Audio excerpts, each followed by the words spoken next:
On the contrary, when I was giving a talk to American Army, and I was not giving to normal American Army, I was giving at Fort Knox Army Base, which is the world's most sophisticated army base.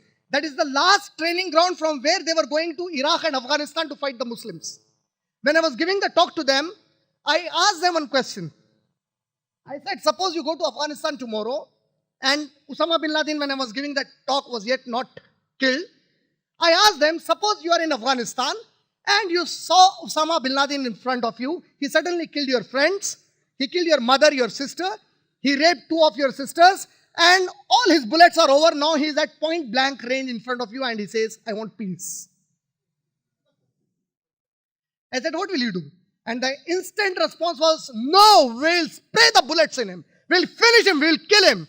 I said, no, look, this is the difference when a Muslim mujahid is fighting for Allah subhanahu wa ta'ala. If I am in your situation, I told those army men, if I am in your place and fighting jihad for Allah, Allah says, when you are fighting and your enemy is in front of you, I found my enemy, he raped my sister, he killed my mother, he raped my wife, and he killed my brother. Suddenly he is in front of me and he says, I want peace. Surah Tawbah, Surah number 9, ayat number 6.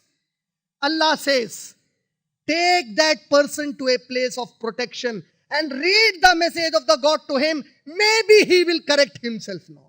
I say, can you give me a parallel teaching to this? Which law says that your enemy is asking for peace? In that situation, Allah says, no personal revenge.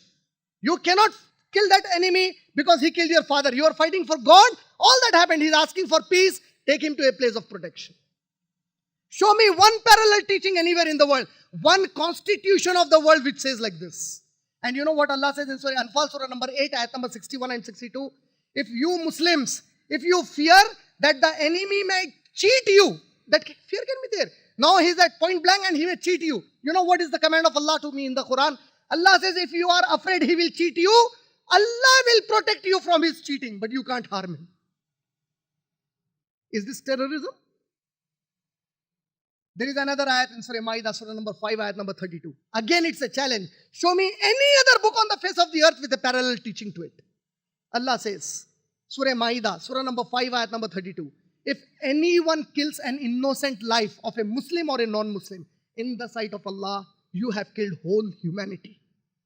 And if any one of you saves an innocent life of a Muslim or a non-Muslim, in the sight of Allah, you have saved humanity. One parallel verse to this. Is this terrorism? Allah says in Surah Mumtahina, Surah number 60, ayat number 8.